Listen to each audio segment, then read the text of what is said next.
सप्तऋषियों ने बड़े ऑप्शन दिए हैं कि नारायण से करा दूं, इंद्र से करा दूं, हैं? बोले नहीं बाबा। पास भई परीक्षा में सप्तऋषियों ने आशीर्वाद दिया, गए ब्रह्मा जी को भेजा गया। ब्रह्मा जी आए, बोले हिमाचल विवाह की तैयारी करो। बोलो राधे राधे। हैं? इधर कह तो दिया, लेकिन उधर बाबा समाधि में चले गए थे। भगवान राम के जाने के बाद बाबा समाधि में चले गए, तो देवताओं ने कामदेव को तैयार किया, क्योंकि उसी समय एक असुर भया तारकासुर। उसने ऐसा वरदान मांगा था कि ब्रह्मा जी मैं शिव जी के शुक्र से मरूं। उसको पता था कि बाबा एक बार समाधि में जाते हैं तो लाखों वर्ष के लिए गए, और बाबा विवाह करने वाले हैं नहीं। तो जब तारकासुर ने अत्याचार करना प्रारंभ किया तो सभी देवता घबराए और कामदेव को प्रसन्न किए, और कामदेव को आगे किया। कामदेव ने जा करके भगवान के तपस्या को भंग करने का प्रयास किया, काम का बाण चलाया, भगवान के हृदय में बाण लगा, त्रिनेत्र खुला और वहीं कामदेव जल करके भस्म हो गया। अंतोगत्वा जब भगवान का क्रोध भया तो वरदान दिया कि जाओ द्वापर में कृष्ण के तने के रूप में तुम्हारा जन्म होगा और तुम्हारा नाम होगा क्या क्या? प्रद्युम्न। बोलो राधे राधे राधे राधे राधे राधे। कि कृष्ण तने हुई है पति तोरा, बचनु अन्यथा होई न। अब भगवान को मनाया गया, सभी देवता के पीछे सुंदर विवाह की तिथि निकाली गई। भगवान का विवाह कब हुआ था? कब? कुछ लोग कहते हैं शिवरात्रि को हुआ था, गलत। भगवान का विवाह वैशाख शुक्ल पक्ष पंचमी तिथि दिन बृहस्पतिवार को हुआ था, वैशाख के महीने में बाबा शिव जी का। सुंदर समय निर्धारित किया गया। देवता लोग समझ गए विवाह तय हो गया, तो सब लोग अपने अपने वाहन को सजाने लगे। नारायण अपने गरुड़ को सजाने लगे, नहलाने धुलाने लगे, खूब सजाने लगे। इंद्र अपने ऐरावत हाथी को सजाने लगे। सब अपने अपने वाहन को तैयार कर रहे हैं। सब बाराती अपने साथ साथ जम लगे। भोले बाबा के पास कोई नहीं। अब भोले बाबा कौन सजाए? तो भोले बाबा ने यहां लिखा कि लगे समाहरन सकल सुर, वाहन विविध विमान, हो ही शगुन मंगल सुखद, करही अपछरागा। सब देवियां अपना श्रृंगार कर रही हैं, सब देवता अपना अपना श्रृंगार कर। भाई सब एक से एक सुंदर है। अब बाबा का कौन श्रृंगार करे? तो बाबा के गण बेचारे, शमशान में क्या मिलने वाली सामग्री है? तो बाबा के गण कैसा श्रृंगार कर रहे हैं कि शिव ही शंभुगन करहि श्रृंगारा, शिव ही शंभुगन करहि श्रृंगारा, जटा मुकुट अहि मोर समान, कुंडल कंकिनी पहिरे ब्याला, तन विभूति पट के हरि छाला। बाबा के गणों ने बाबा का श्रृंगार करना प्रारंभ किया, सुंदर स्नान कराया। और महाराज स्नान करा करके सुंदर जटा को संवारा, और वहां पर एक छोटा सा नाग ला करके बांधा। तुम्हारी जिम्मेदारी है जटा खुलने ना पाए। और मुकुट किसका बनाया? बड़ा सा सांप ले आए और उसको वहां उसी जटा में बांध दिए। ये छत्र मुकुट हो गया। अब मुकुट के आगे छोटे छोटे लरी लटकी रहती है ना, तो गड़ गए, दौड़ दौड़ के खोज करके पतले पतले लाल पीले हरे काले रंग बिरंगी सांप लाए और वो सब लगा दी लड़ी। कान कैसे सजाएं, गए बिच्छू पकड़ के ले आए काले वाले एकदम। तो दो दो बिच्छू इधर इधर बिच्छू सुंदर कानों में लगाया और उसके बाद महाराज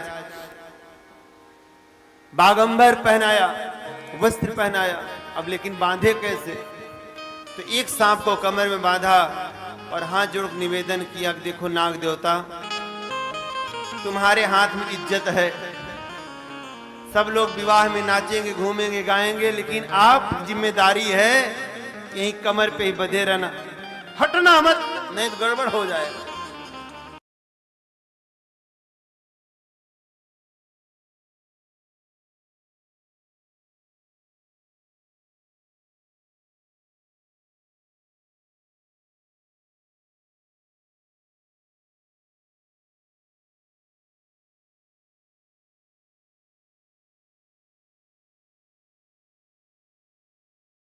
डमरू पकड़ा दिया। डमरू से संस्कृत भाषा का जन्म हुआ है, डमरू।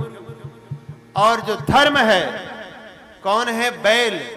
मेरे बाबा बैल पर सवार भय। एकदम बारात तैयार हो गई। भगवान ने कहा चलो। नंदी बोले महाराज सभी बाराती आगे भाग गए। क्यों? सब खुश हैं, बाबा ब्याहने जा रहे हैं। तो ये नारायण, इंद्र, ब्रह्मा, वरुण और पवन देवता, ये सब लोग आगे आगे अपना अपना वाहन लेके भाग लिए। सबसे पीछे बचे बाबा, दूल्हा सबसे पीछे। जैसे उस दिन हमको रथ से ला रहे थे कलश यात्रा में, सब लोग अपना आगे आगे नाच के मस्त हो रहे, हमारा पता ही नहीं हम कहाँ बैठे हैं, कोई इनको उतार के लाओ वहां से।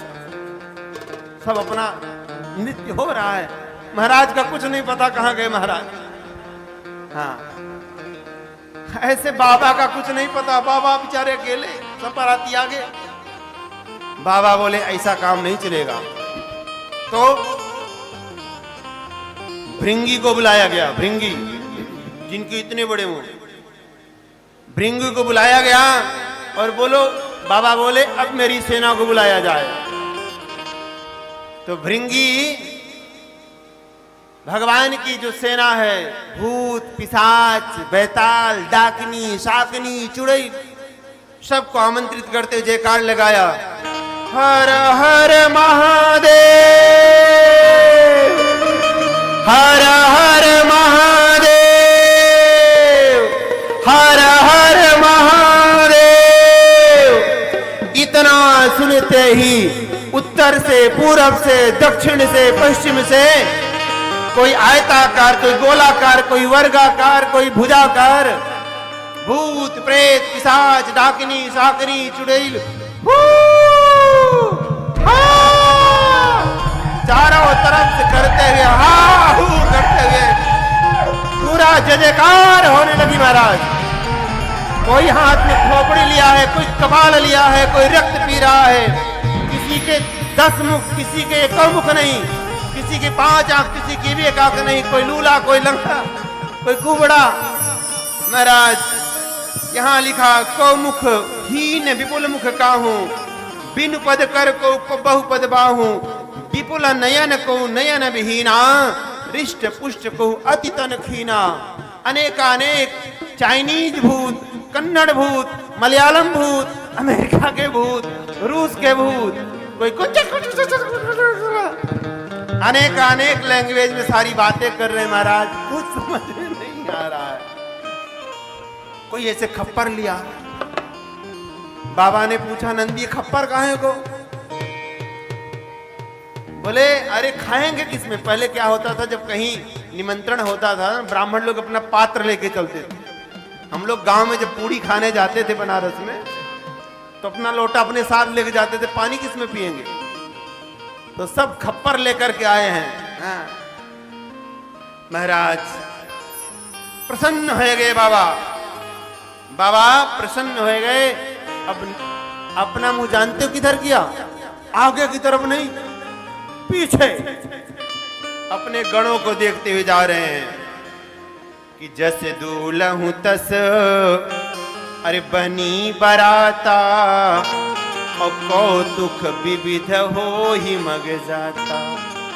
जैसे दूल्हा वैसे बराती, जैसे काठक भवानी वैसे मकरा कच्छप। बोलो राधे राधे। बारात जा रही है, अब जिस नगर से बारात जाए कौतूहल मच जाए भैया। आगे तो लाखों की संख्या में देवता लोग जा रहे हैं।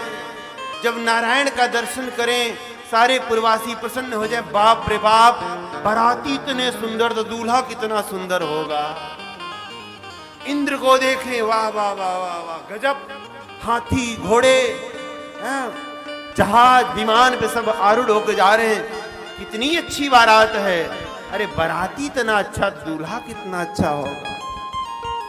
लेकिन महाराज जैसे देवताओं की जो टोली है आगे निकले और जैसे भगवान शिव का आगमन हो वैसे हाँ करते हुए कूद भात मचाते तोड़ते फाड़ते हुए जब भगवान के गण निकले तो नगर का नगर खाली हो जाए। अरे भागो रे, ये बारात नहीं यमराज की सेना आ रही है। सब गांव के गांव छोड़ के भाग जाए। जैसे तैसे भगवान की बारात कैलाश से हिमाचल के यहाँ जब पहुंची, एक नियम होता है बारात की अगवानी करने के लिए कुछ बुजुर्ग लोग जाते हैं। उससे कहते हैं द्वार पूजा, आपके यहाँ कहते हैं नौतनी और कहीं कहते खेत। मतलब वहीं बाहर ही सम्मान किया जाता है। तो किसी गांव में पहले बारात आती थी तो बच्चों में बड़ा उमा होता था, बारात कैसी होगी, दूल्हा कैसे होंगे। तो कुछ बुजुर्ग लोग गए अगवानी करने, बच्चे भी गए। अरे महाराज जब इंद्र को समाज को देखा तो सब लोग प्रसन्न भय। विष्णु के समाज को देखा तो बुजुर्ग बच्चे सब प्रसन्न भय। लेकिन जैसे भूत प्रेत पिशाच की सेना जैसे सामने आई महाराज, ऐसे बच्चे जी छोड़ के भागे। भागो रे, बुढ़े बेचारे भाग नहीं पाए क्योंकि उनकी गटोरी घिस गई थी बेचारों की। पैर में दर्द हो, कहां भाग के जाएं, वो तो वहीं बैठ गए। लेकिन बच्चे भागते भागते घर पहुंचे, हाँफ रहे हैं। माँ ने पूछा अरे क्या हुआ, क्यों इतना हाँफ रहे हो? अरे मैया पहले बंद कर गेट। अरे क्या हुआ? अरे पहले बंद कर गेट। अरे बारात नहीं, यमराज की सेना आ रही है। सबने अपने अपने द्वार बंद कर लिए। जैसे तैसे बारात मैना के द्वार पर पहुंची। और महाराज जब मैना के द्वार पर पहुंची तो बारातियों को देख करके तो मैना प्रसन्न भई। आरती की थाल लेकर के सखियों के साथ बैठी खड़ी है स्वागत में। लेकिन जैसे बाबा का स्वरूप देखा मैया व्याकुल हो गई। लेकिन गुरुदेव का आदेश है तो मन मार करके रोती हुई अपने गौरा के भविष्य की चिंता करती हुई आरती करती हैं। और जैसे आरती करती हैं तो क्या देखती हैं, जो ऊपर से नीचे की तरफ दृष्टि जाती है तो बाबा के कमर में जो सांप बंधा था, जिसकी जिम्मेदारी थी तुम यहां खिसकोगे नहीं, बागंबर को रोक के रखना, वो सांप भी अपना नाच रहा है। वो अपनी जिम्मेदारी भूल गया और बाबा दिगंबर भेष में खड़े हैं। मैया को बड़ा कष्ट भया कि ऐसा नंग धड़ंग दूल्हा। और जैसे आरती ऊपर की तरफ गई, ऐसे जो गले में सांप था ऊपर जो सामने आंच लगी, फुंकार मारा, दीवार बुझ गया और हाथ से थाली गिर पड़ी। मैया बेहोश हो गई, मूर्छित हो गई और सब सखियां उठा के ले गई अंदर। और जैसे होश आया मैया नारद को कोसने लगी कि मैं नारद कर काह बिगारा, भवन मोर जिन्ह बसत उजाड़। मैंने नारद का क्या बिगाड़ा, मेरी फूल सी बेटी ने नारद का क्या बिगाड़ा जो इतने गलत सलाह दिया और मेरी बिटिया का घर उजाड़ दिया। कि मैना हृदय